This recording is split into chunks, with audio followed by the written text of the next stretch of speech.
1st of September, a Franco-American expedition led by Robert Ballard and Jean-Louis Michel located the wreck of the RMS Titanic 73 years after her sinking and sent back the first pictures of her since 1912. Further expeditions in the coming years explored the wreck more fully and, controversially in 1987, salvaged and brought ashore more than 1,800 objects. And the next round of the World Sportscar Championship was held after the death of Manfred Winkelhock at the previous race in Canada 3 weeks earlier. On lap 17, Jackie Ickx and Stefan Bellof were tangling for the lead, and both went off, with Bellof's Porsche going straight through the crash barriers into the wall and catching fire. Ickx and nearby members of Bellof's Brune team were able to extinguish the fire, but Stefan was pronounced dead on the scene, having likely been killed on impact. The race was stopped early, with Mauro Baldi, Riccardo Patrese and Bob Wallach taking the win.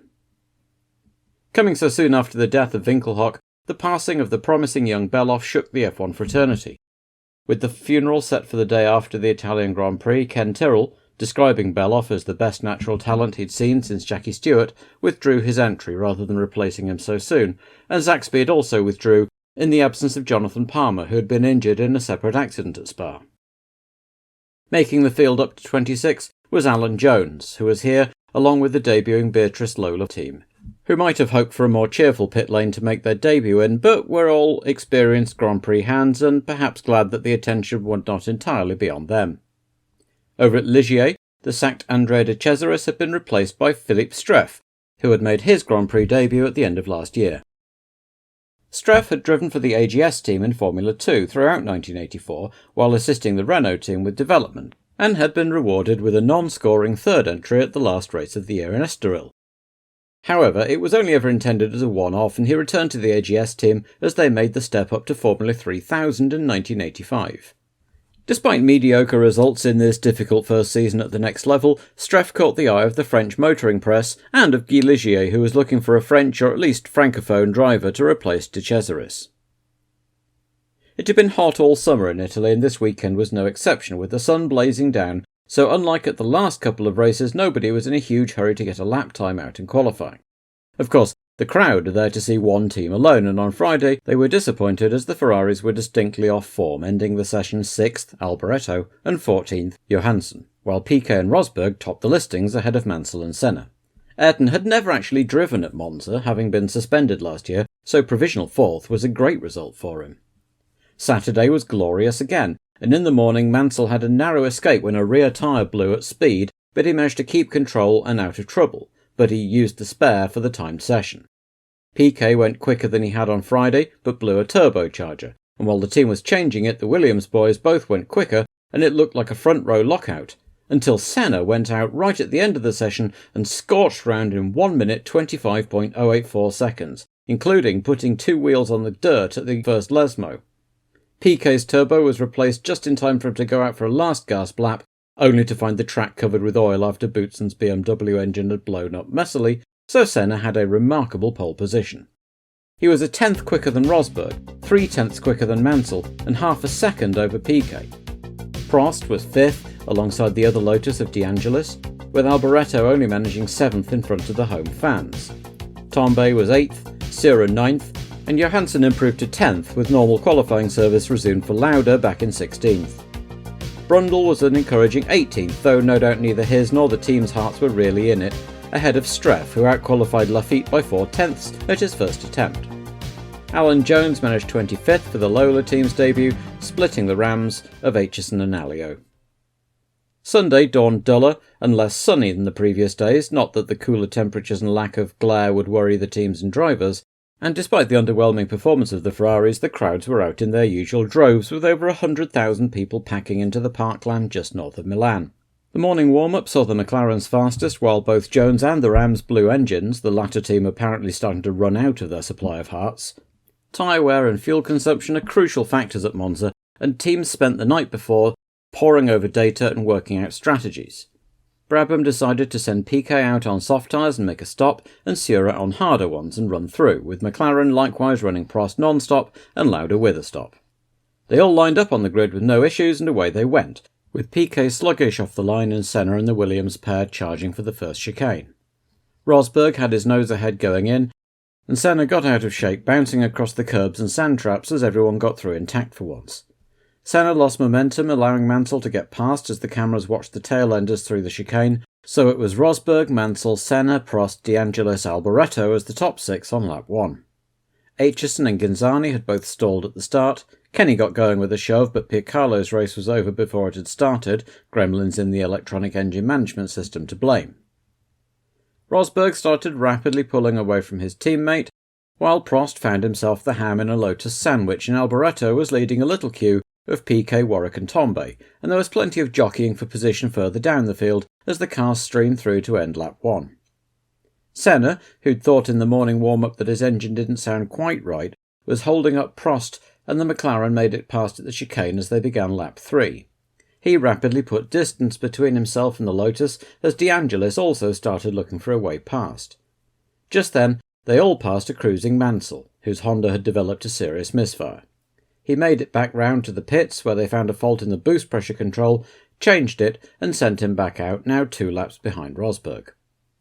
De Angelis breezed past Senna without too much trouble at the start of lap 4 to take third, and now attention turned to the scrap behind them between Alboreto and Piquet over 5th.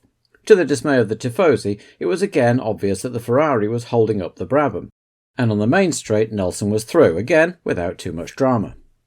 With that, things seemed to settle down at the front, with Rosberg comfortable in the lead, Prost second and calmly awaiting developments, De Angelis third but losing ground on Prost all the time, and Senna looking in his mirrors at Piquet. Lauda, meanwhile, had been charging, and was 7th by lap 5, while Prost lapped Jones, the first time the new Haas Lola had been seen on camera. He'd already been in with an engine misfire. Lauda passed Tambay for 6th on lap 8, just as Jones was seen in the background touring in with a dead engine, joining Ghinzani, Martini, Aitchison and Cheever as early retirements. Still, Beatrice had at least got themselves briefly on the TV, better things to come they hoped. Lauda's charge put him on Alboreto's gearbox next, and while the championship hopeful put up a bit more of a fight, Lauda was through on lap 10 to deafening silence from the stands. Piquet pitted the next lap, having decided his soft Pirellis were on the turn already. He rejoined 11th, but happier with his car.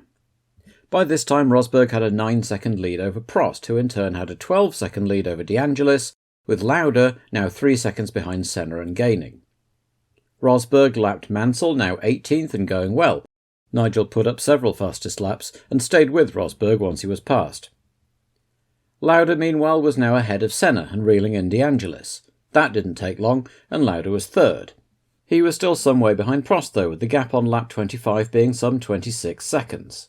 At that point, though, Lauda bumped over a high curb off camera and damaged his nose cone, forcing him to pit for a replacement, promoting the Inter-Lotus battle back to one for a podium place.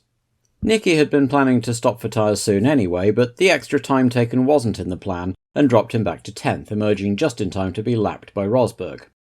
Off camera, the Finn made a lightning-quick tyre stop, losing the lead to Prost but getting out before De Angelis, and Alboreto made one from 6th, which he lost to Piquet. On his outlap, Mansell unlapped himself and was nearly taken out by the Ferrari. Rosberg set about clawing back the gap to Prost, now 17 seconds, as the race's second half wore on, and slowly the Williams reeled in the McLaren. Lauda had made his way back to 9th and was behind Alboreto once more, with Prost bearing down on the pair of them to lap them. Once again, Alboreto wasn't going to just wave Lauda through and put up a fight. He didn't need to for long. On lap 33, Nicky suddenly slowed, Prost came past, and Lauda's 1985 curse had struck again, the transmission proving the weak link this time. Shortly afterwards, Patrese made his third and final visit to the pits, a cracked exhaust putting paid to his home race. Rosberg, meanwhile, had caught up to within camera shot of Prost, who was in turn approaching Alboreto, who would no doubt not want to be lapped by his main championship rival at his and Ferrari's home race. Before that could become an issue, though, Rosberg was through on lap 40 to a small cheer from the crowd, who at least saw the hated Prost drop 3 potential points. Rosberg was soon past Alboreto too, while Prost seemed to be struggling to get close to the Ferrari. While all this was going on, De Angelis had glanced at his fuel gauge, got a bit of a shock, and backed off, letting Senna and Piquet through, and the two Brazilians were conducting a fine scrap over third, resolved in favour of Piquet as the race entered its final 10 laps. 8 laps from the end, Rosberg suddenly slowed and toured into the pits with a terminal water leak. "Head gasket," said the team. though that had often been used as a code for more complicated problems. Either way, a decidedly fed-up Rosberg was out of the car and in the garage, and probably looking forward to better reliability at McLaren next year. So, Prost inherited the lead, a huge distance in front of Piquet and Senna, and a lap later Alboreto's engine expired while he was running 5th, just to put the tin hat on his miserable afternoon. Johansson inherited the position, which was some small crumb of comfort for the team at least. Mansell's Honda also expired just 4 laps from the end, after a fine drive, albeit one in no danger of yielding any points, and from then to the end it was for once relatively uneventful as Prost backed off and cruised to his 5th win of the year to put himself in a very good position for the championship.